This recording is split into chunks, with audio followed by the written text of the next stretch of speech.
A few days ago, I did a quick video titled The Energy Density Problem Technology Connections Won't Talk About. I satirized the channel's host, Alec Watson, as a pastor preaching EV solutions to whatever. As of this recording, my video has 10 likes and 120 thumbs down, a 7.4% like ratio. Well, first, sorry if I offended, but in my defense, I don't get paid to do videos. I have never asked anyone to like or subscribe ever, and I've been doing YouTube videos for 9 years.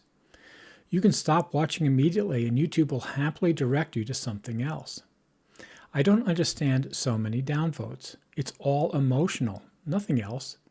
Why can't people handle satire anymore? My video is not an objective analysis of solar technology. My intention was to get the viewer's attention to alternative viewpoints through a little bit of offensiveness. Believe it or not, I did worry he might be fragile and might get hurt by my video, but I figured if I made it over the top, it would be easy for him to dismiss that part of it. Also, Alec has millions of subscribers. He makes a living off YouTube, I assume. Point is, part of the reason I was so aggressive was to make it obvious I was doing satire. I say in the video, it isn't a hit piece. I find it worrisome that so many people emotionally react to videos in this way. I've experienced the same with the video I did about Louis Rossmann on my Maxotics channel. Our society seems to be dumbing down to me. It seems most people view technology as creations of various tech celebrities, not as something we should have a lively discussion about. And by the way, I have made my living in technology for over 30 years as an independent consultant, so I'm hardly a techno-hater. I used the pastor conceit to address the part of Alec's presentation. No, I don't believe he intends to become some tech cult figure, not at all. Yet as I've watched him over the years, he has changed from the curious exploration of appliances to political arguments about why money should be invested in solar and EV in this case. It's a fact, he says in the video, he isn't arguing for people to put solar on their houses, right? He's arguing for more solar in public utilities. That's a political argument. I'm sorry, I meant public utilities. That's an argument which invites satire. Before I get to the science part, do you believe society functions better or worse if people can tolerate satire? Alec and I are strangers to each other, as you are to me. We have parasocial relationships, not real ones. Well, I mean, I have a parasocial relationship to him. I have no idea if he knows anything about me. I'm not going to Alec's house, knocking on his door and, criticizing him. I'm criticizing what he said on a public platform, where he, like anyone else, doesn't have to watch. I'm criticizing the attitude he portrayed on the subject of solar and EVs. And it was just one video. As I pointed out, I watch his other videos and enjoy them. I was making fun of him, and you have every right to make fun of me by commenting, which some did. YouTube is here for anyone to express their thoughts. As soon as you upload a video, you are in the public domain. If you want privacy, make the video private. Go do it on Patreon or whatever. Alec made it public. Well, enough of that. This is a very complex subject, and that was a off-the-cuff video, so I'd like to go into some of the issues. Now, the first thing is to put this in context. So here's a very interesting book called The Wizard and the Prophet by Charles Mann. His book, 1491, is also great. And in this book, he talks about how science is divided between wizards and prophets. So in this space, Alec Watson is the wizard. He believes that technology is going to improve and it's going to allow everybody to have EV cars, bikes, whatever, and all the electricity they want, and it's going to be in a nice, happy world. And it is what I want too. He believes that although we have problems with solar, batteries, EVs, whatever the problems, that we can solve them, and we have already solved them, which is what he goes through in his over hour-long video. But there are others, prophets. Play the prophet. And the prophets say, no, this is going on and this is going to end badly. Like there's things going on. So for instance, there are many prophets that say climate warming, right? Climate change is going to kill humanity, right? And so they're the negative ones. So that it's basically the ones that say we're going to fix it in the future, and ones that say no, some things can't be fixed, and so we have to scale back or we have to find another alternative to them. So I just want to put it in context. Again, Alec is the wizard and I'm playing the prophet. But another day, Alec might play the prophet and I might play the wizard, right? So I just want to put that in context and for you to understand that I think tech in this area is split up into these two types, which is in this book. The core difference between technology and fuel. Solar is not a fuel. It is energy that must use machines to capture it, and those machines today can only be manufactured at scale using fossil fuels. That's the part Alec believes will change. Alec is a wizard. He's like, we're going to figure out how to make solar panels, batteries, EVs, whatever, the whole thing at scale, and it's going to be good for society. I am a prophet, and I argue that no, it's not going to work out that way because all the solar panels and batteries and EVs are all dependent on their manufacturer by fossil fuels. We'll never be able to create enough of them, basically replicate them using solar or wind energy.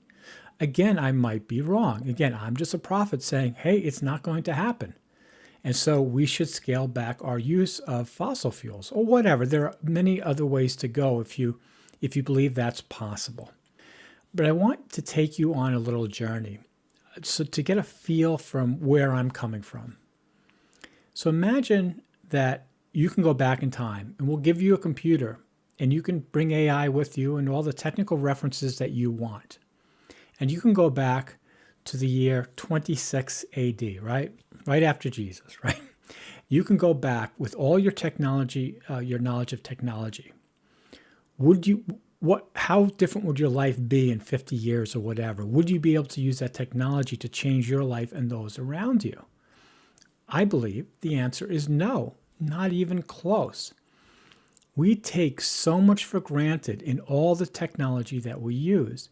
And this is something I believe Alec would back me up a gazillion %, because he's taken apart these appliances and these things, and he's gone through all the little trade-offs and issues with doing it. Technology is hard. So if you're going to go back, even if you know, okay, there's such a thing as an engine, right? And I'll just start with a coal engine.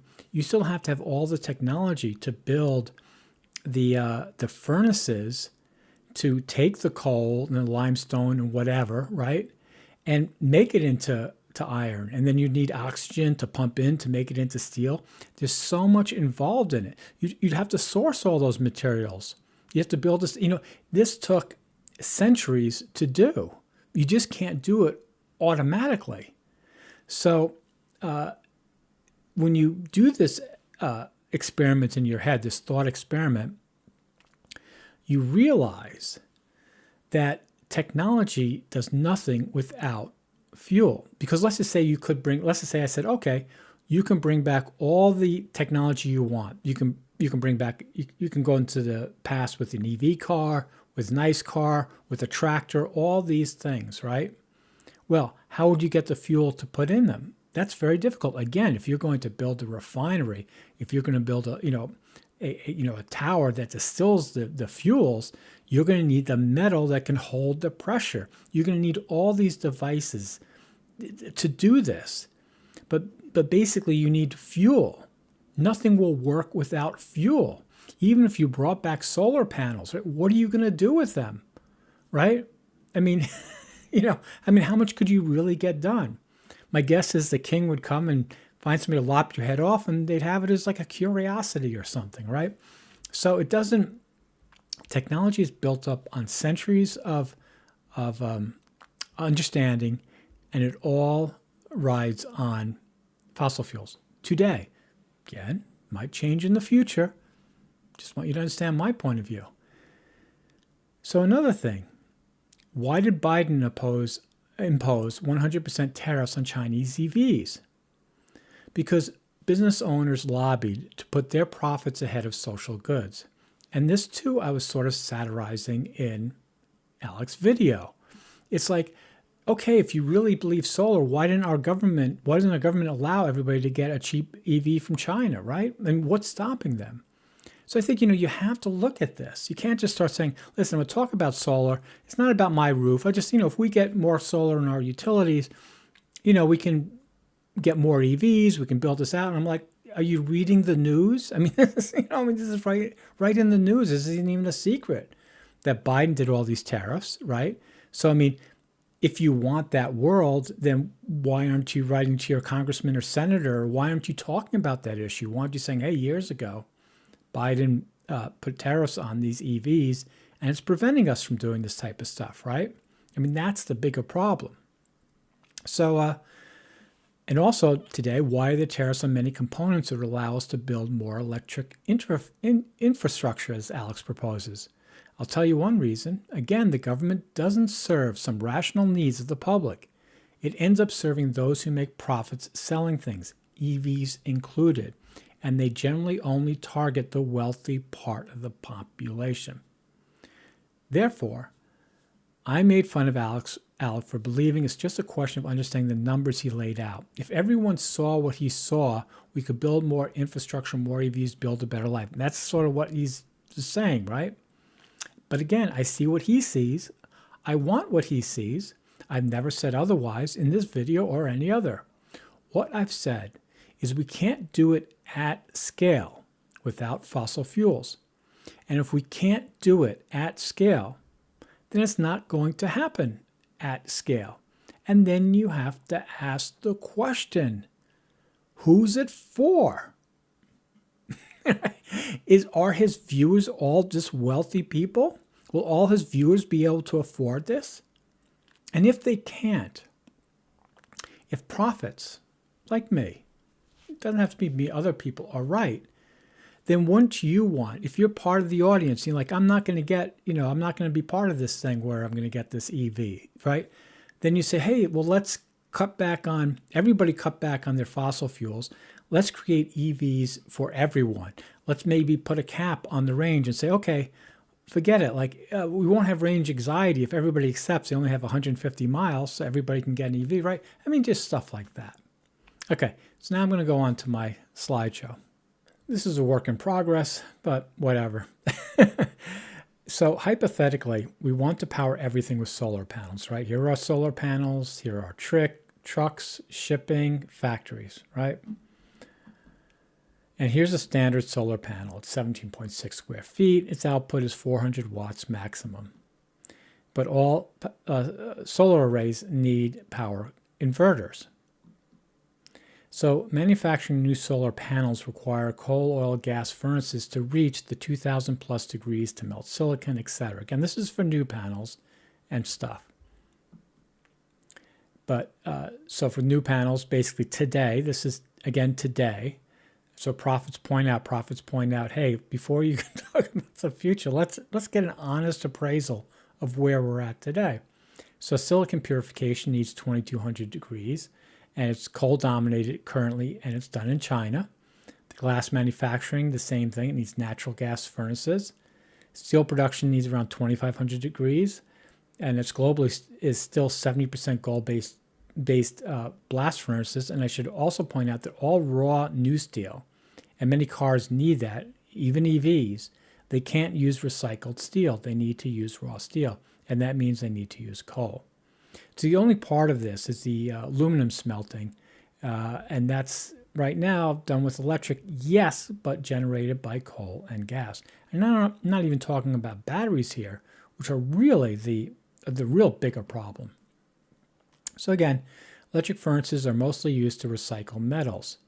Solar panels can't directly power furnaces to build new solar panels. This is a fact today. There are none doing it, and before you can basically say, well, you don't know the future, Max, and whatever, please accept the current reality. So we need about 543 pounds of coal for the panel and the inverter. And that equals almost 1,500 pounds of CO2 into the atmosphere. Now you might say, well, wait, it's 500 something pounds of coal. How do we get 1,500 pounds of CO2 in the atmosphere? Because when the coal burns with oxygen, it releases the CO2. It's interesting, don't you think?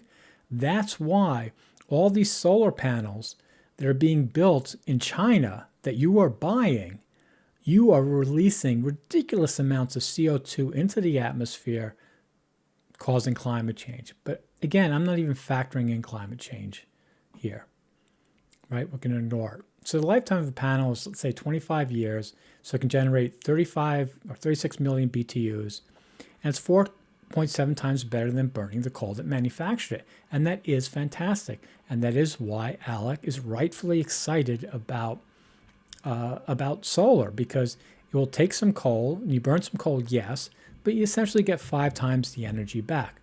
Great, right? I agree. But there's just one problem.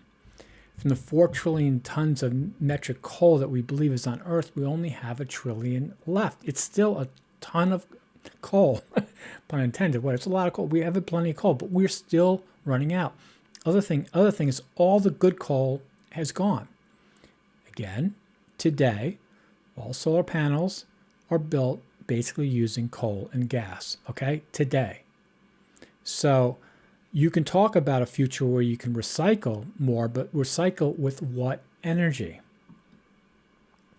Now, if we calculate the current global population, the total panels we need are about 1.73 trillion. And that would take up 43.7% of global coal reserves left. So it's only 2 cycles. So coal reserves, so if solar panel lasts about 30 years, let's just say, then we could build solar panels for 60 years.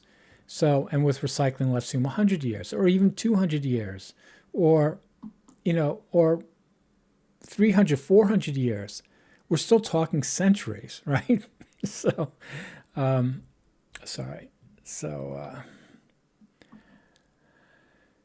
electric furnaces are mostly used to recycle metals. So solar power panels cannot directly power furnaces to build new solar panels. So it's all finite. So what replacement? What replacement are we going to use? That's a question. So I could talk about this all day long. I'm sure Alec could talk about it all day long. I think the only difference between me and him, is the past year, I've done a super deep dive into fossil fuels. And what I've learned has been very fascinating. So Alec did a super deep dive into EVs and solar and batteries. And what he has learned is fascinating. I don't think we're saying things that are mutually exclusive. We're just looking at different ends of it right now. And for me to make fun of him about his part, I mean, again, if people can't deal with satire, if they can't deal with a little bit of good, argument, like getting into it, to me, that's a problem. If people believe that we live in a world of Tony Starks that are building rocket suits or whatever, they're going to fly to space, or they believe Elon Musk that we're going to go to Mars in this spaceship, that tin spaceship or whatever, right? If you believe that, if you really believe that very strongly, again, I think, we're too far away from reality. And, I think, again, so anyway, I just wanted to do this video to explain the approach I took in the video, why I believe people should be less emotional about doing downvotes or whatever. I do have feelings, by the way. And, join the conversation. Get into it. I'm not saying I'm right about everything. I don't think Alex said he was right about everything. We're just talking here. Thanks for watching.